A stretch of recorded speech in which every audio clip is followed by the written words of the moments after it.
Certaines séries adorent jouer avec le temps.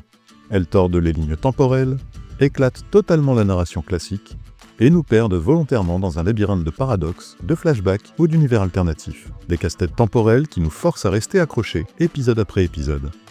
Des séries comme Dark qui entremêlent les générations dans une boucle temporelle infernale sur 3 époques entières, ou comme The OA qui mélange les dimensions parallèles et les souvenirs fragmentés pour mieux brouiller notre perception du réel. Ou encore comme Poupée Russe, avec ses boucles temporelles répétitives qui évoluent à chaque reset pour mieux questionner le destin et le libre arbitre. Aujourd'hui, on va parler d'une série qui prend le contrôle du temps pour mieux le désorganiser, une série qui bouscule les repères classiques de l'univers auquel elle appartient et qui ose proposer une réflexion plus profonde sous ses allures de divertissement spectaculaire. Aujourd'hui, on va parler de Loki. Bonjour à tous, je suis Yann et vous êtes sur Verdict en série.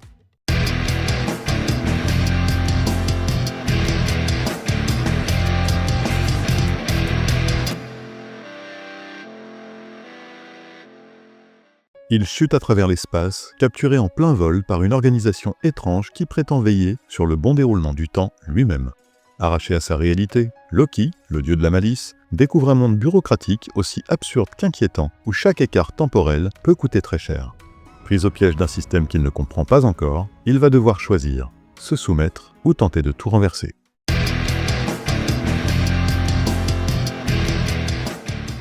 Loki est une série américaine de science-fiction et de super-héros, teintée de thriller temporel et d'humour noir. Elle a été créée en 2021 dans le cadre de l'expansion de l'univers cinématographique Marvel vers le format télévisuel. Elle se compose de 2 saisons pour un total de 12 épisodes, avec un format d'environ 50 minutes par épisode. Son créateur, Michael Waldron, s'est fait remarquer comme scénariste sur Rick et Morty, où il a aiguisé son goût pour les récits absurdes, les dimensions alternatives et les mécaniques temporelles tordues. Et c'est justement ce profil atypique qui a convaincu Marvel de lui confier le développement de Loki avec carte blanche pour repousser les limites narratives du MCU. Côté casting, on retrouve bien sûr Tom Hiddleston, qui reprend le rôle culte de Loki qu'il interprète depuis plus d'1 décennie au cinéma. À ses côtés, Owen Wilson, connu pour ses rôles dans Minuit à Paris ou La famille Tenenbaum, apporte un contrepoint plus posé et inattendu. On retrouve aussi Gugu Mbatha-Raw, qu'on a pu voir dans The Morning Show ou Black Mirror, et Sofia Di Martino, aperçue dans Flowers, toutes deux saluées pour leur performance nuancée dans des rôles centraux. Côté réalisation, le nom qui ressort est Kate Herron, aux commandes de la première saison. Passée par des comédies britanniques comme Sex Education, elle insuffle ici un équilibre entre humour, étrangeté et tension. Pour la seconde saison, c'est Justin Benson et Aaron Moorhead, connus pour leurs films indépendants comme The Endless ou Synchronique, qui prennent le relais, renforçant encore l'ambiance singulière de la série. Loki a été diffusé entre 2021 et 2023 sur Disney+ aux États-Unis, et bien sûr également en France en simultané. Côté critique, Loki a été largement salué pour son originalité, son esthétique rétro-futuriste et la performance de Tom Hiddleston. La série a rapidement trouvé son public, devenant l'un des plus gros succès de Marvel sur la plateforme. Le premier épisode a battu le record de démarrage sur Disney+, avec plus de 730 000 foyers américains en un jour, et la série a été nominée aux Emmy Awards, notamment pour ses décors, ses effets visuels et sa musique signée Nathalie Holt. Au moment où j'écris ces lignes, Loki est toujours disponible en intégralité sur Disney+ en France.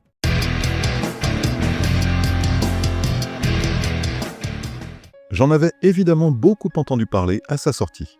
Loki faisait partie des grosses cartouches de Marvel pour sa transition vers le format série, et les échos que j'en recevais étaient globalement très bons, surtout dans un contexte où beaucoup d'autres séries du MCU peinent à convaincre, voire sombrent parfois dans l'indifférence ou le ratage complet. Mais j'ai longtemps hésité. Après Endgame, j'avais un peu décroché du MCU. L'envie n'y était plus vraiment, et la peur d'une énième recette tiède me retenait.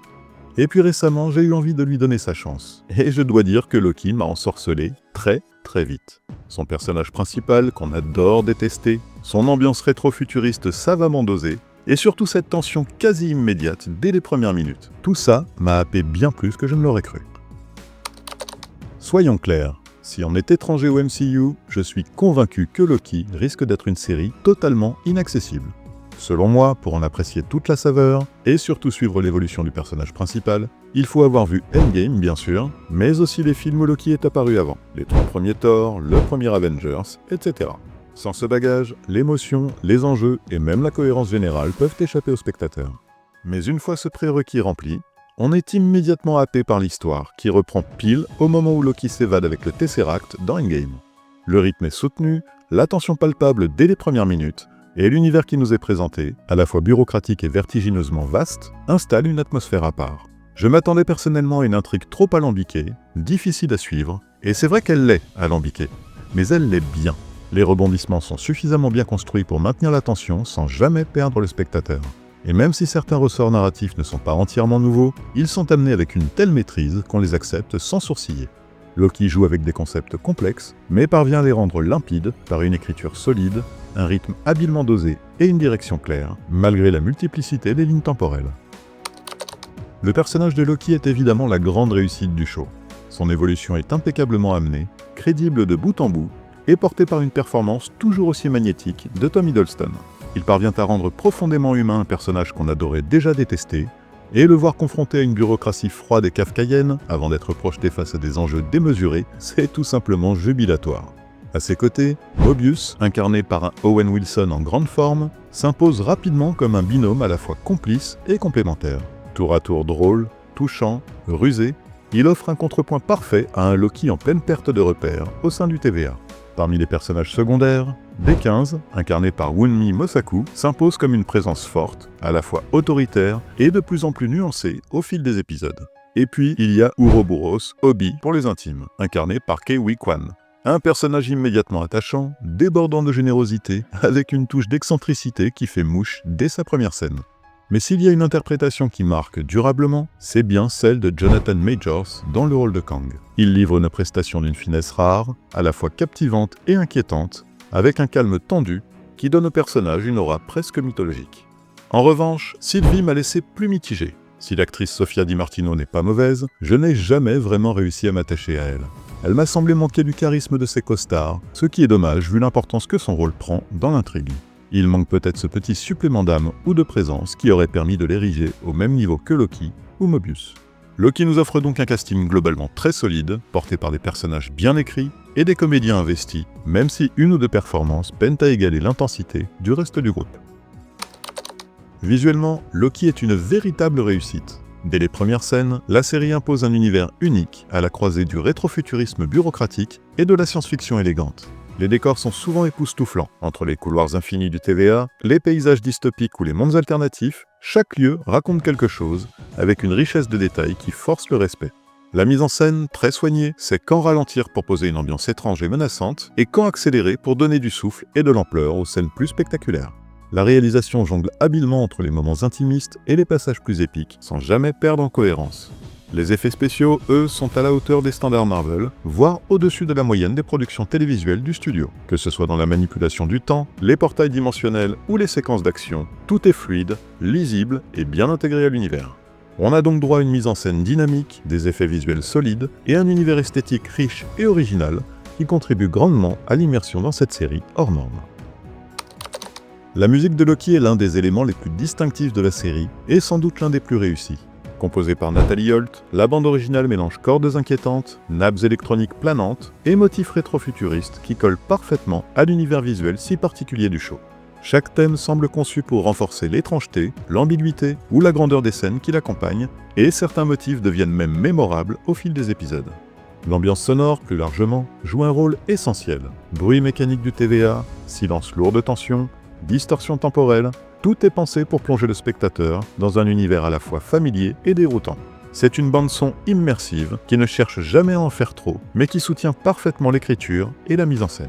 Et puis il y a ce générique, à la fois sobre, étrange et fascinant. Visuellement, c'est un enchaînement d'images qui évoque à la fois les rouages d'une vieille machine administrative et les dérèglements d'un univers en crise. Musicalement, le thème est marquant, avec sa montée inquiétante et son mélange d'orchestre et de synthé analogique.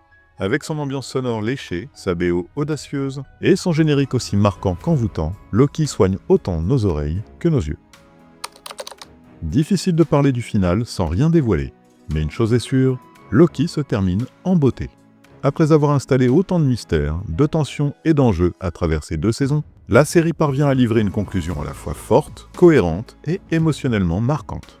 Le destin de Loki, tel qu'il se dessine dans les derniers instants, sonne juste. C'est une fin satisfaisante parce qu'elle ne trahit jamais ce que le personnage est, ou plutôt ce qu'il est devenu.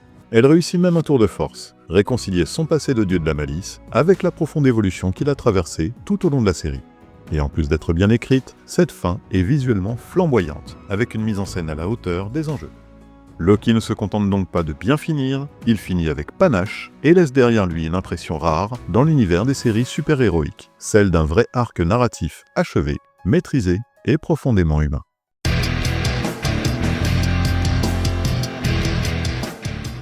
Alors, est-ce que je vous conseille de regarder Loki ? C'est une série qui m'a surpris, captivé et franchement impressionné par sa maîtrise narrative, son ambiance visuelle très singulière et la profondeur inattendue de son personnage principal. Elle demande un peu d'investissement, notamment en termes de connaissance du MCU, mais elle le rend au centuple si on joue le jeu. Le rythme, la mise en scène, la musique, les enjeux, tout est globalement à la hauteur. Et même si certains personnages m'ont un peu moins convaincu, l'ensemble reste très solide et cohérent. Ma note, 8 sur 10. Une très bonne série, portée par un acteur en état de grâce, une écriture audacieuse et un univers riche, à la fois étrange et captivant. Donc oui, clairement. En tout cas, si vous aimez les récits de science-fiction intelligents, les univers décalés et les personnages en quête de rédemption, et que vous êtes à jour côté MCU, alors foncez sans hésiter. Merci infiniment d'avoir suivi ce nouvel épisode sur Loki. Pour aller plus loin, si vous souhaitez en savoir plus sur la série, je vous mets quelques liens en description de vidéos qui en parlent et que j'ai trouvées intéressantes. N'hésitez pas à aller y jeter un œil. Et pour ceux qui hésitent encore à regarder Loki, je vous mets aussi en description un lien vers la bande-annonce de la série. Prenez soin de vous, et à très vite sur Verdict en série.